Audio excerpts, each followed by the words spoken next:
Hamas Israel clash को लेकर कुछ बातें आप लोगों के बीच कहने के लिए हम आए हैं।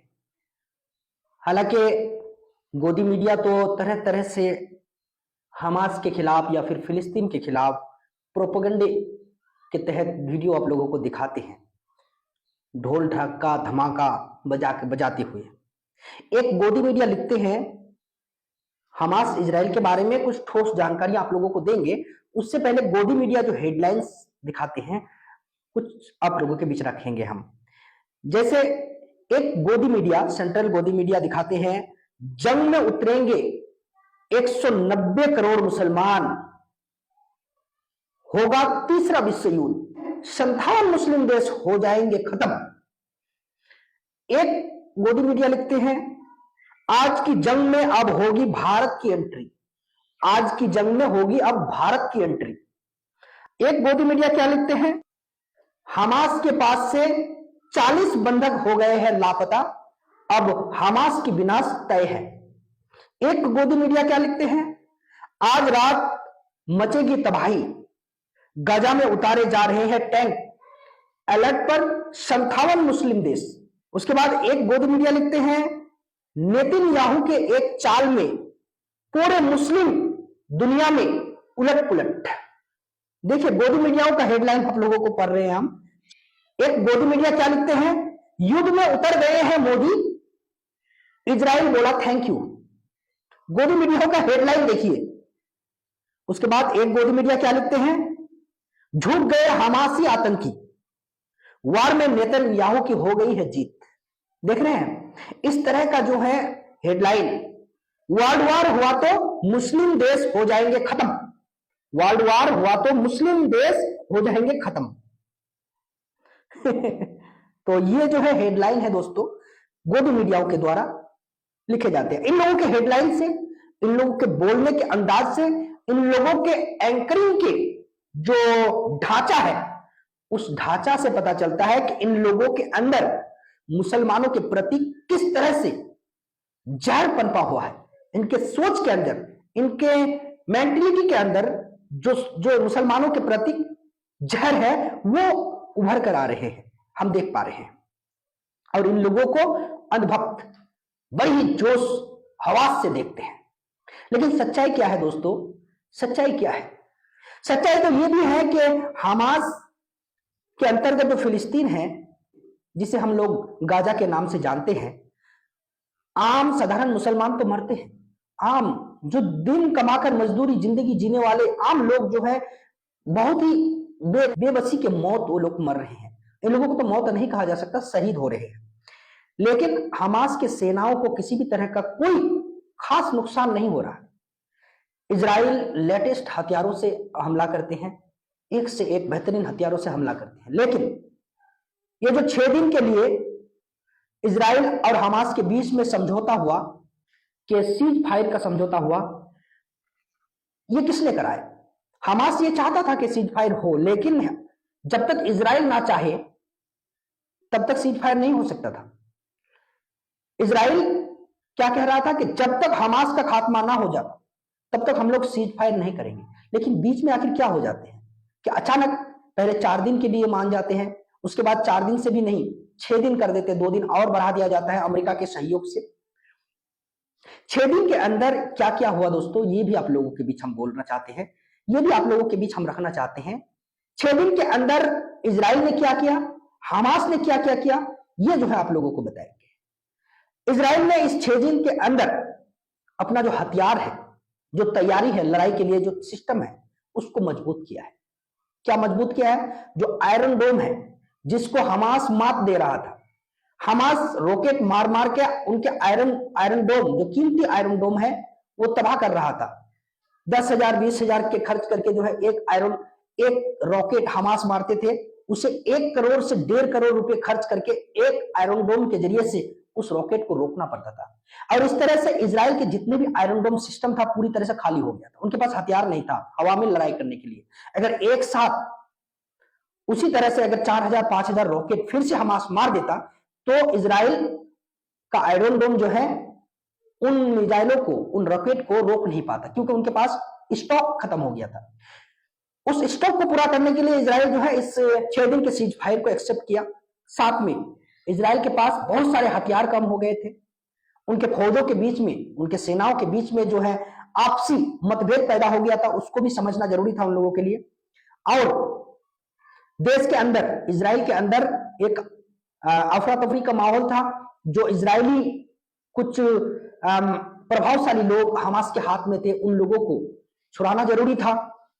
ये तमाम चीजों को मिलाकर इजराइल 6 दिन के लिए हमास के साथ समझौता किया और इस समझौता के बीच में हमास ने इजराइल के तकरीबन 150 के करीब बंधकों को रिहा किया और उसके बदले में 3 गुना ज्यादा फिलिस्तीनी बंधक जो इजराइल के पास 15 साल, 20 साल, 25 साल से सर रहा था, 40 सालों तक सर रहा था, उन कैदियों को छुड़ाया।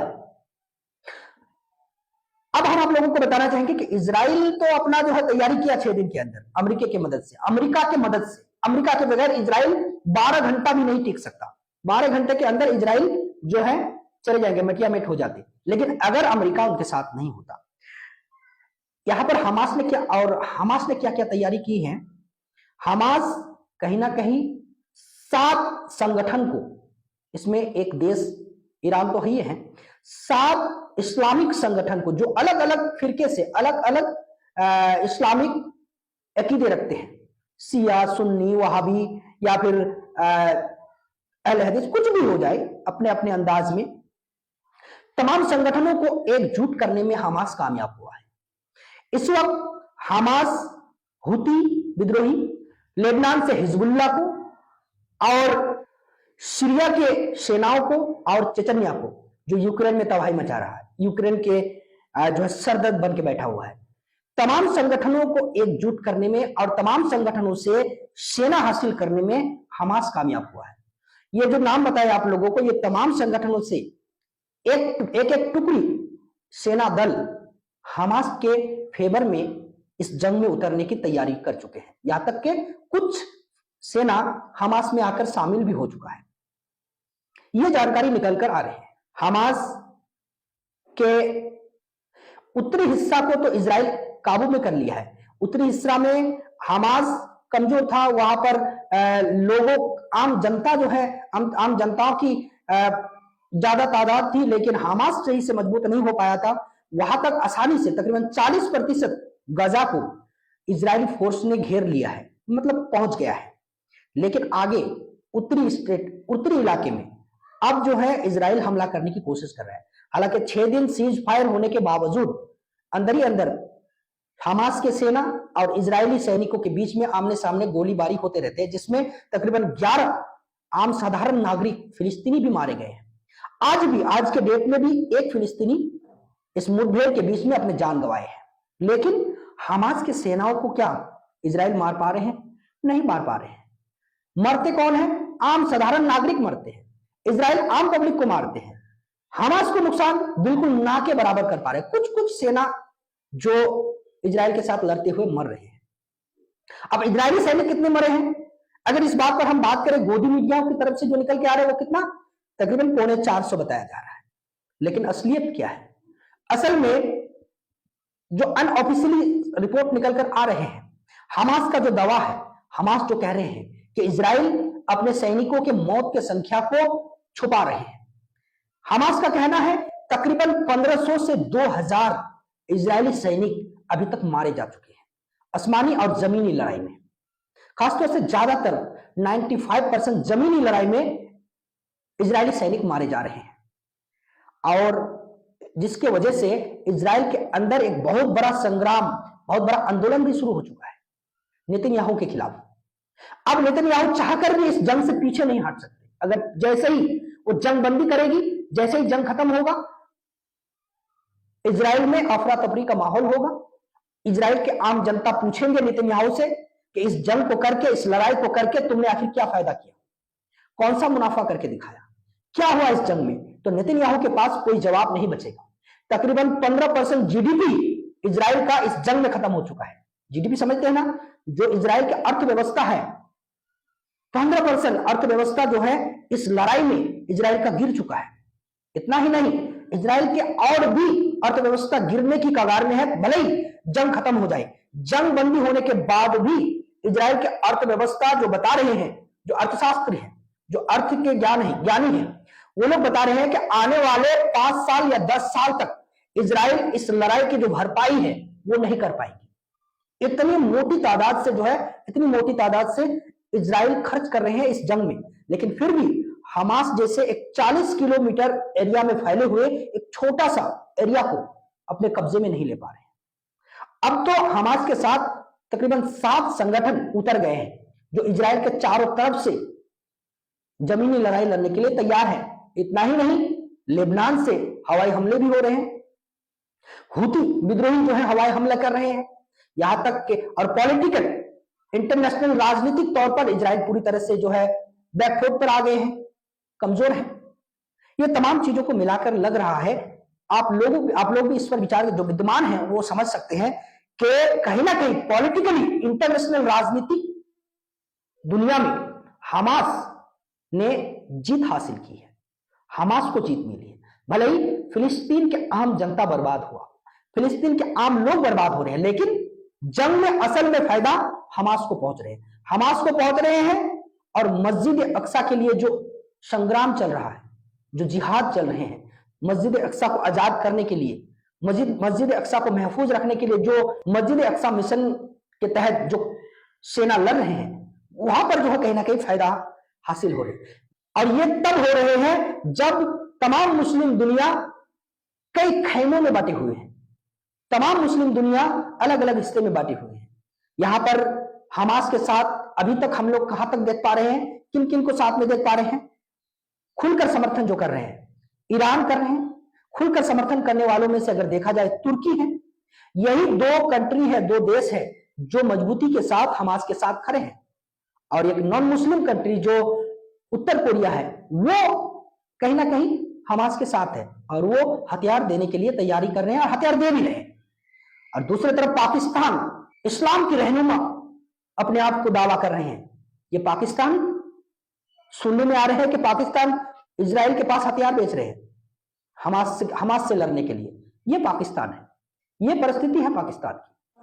इस वक्त हम पाकिस्तान के ऊपर या किसी दूसरे मुद्दे पर बात करना नहीं चाहेंगे। तो इस वीडियो को देखकर आप लोगों को कैसा लगा, कमेंट में अपने अपने राय रखिए। जिसको भी जो भी जानकारी मिले वो आप लोग कमेंट में लिखिए। जिन लोगों का कमेंट इंपॉर्टेंट होगा, जरूरतमंद होगा, उन कमेंटों को फिर मैं नेक्स्ट एपिसोड में आप लोगों की बातों को खुलकर रखने की कोशिश करेंगे। जरूरी है एनएस ऐप के साथ हमास इजराइल क्लैश को लेकर आते रहेंगे हम लोग। रिसर्च जारी है, लेकिन कभी कभी मन टूट जाते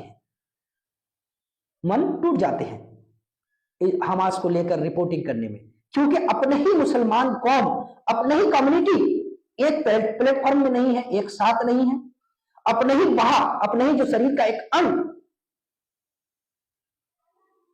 जासूसी कर रहे हैं, गैर मुसलमान या फिर सलीबी संगठन को मदद पहुंचा रहे हैं। इसलिए जो है कुछ रिपोर्ट हम नहीं कर रहे थे, लेकिन करते रहेंगे। जुड़िए एनएस ऐप के साथ। जय हिंद, जय भारत, जय सिंह।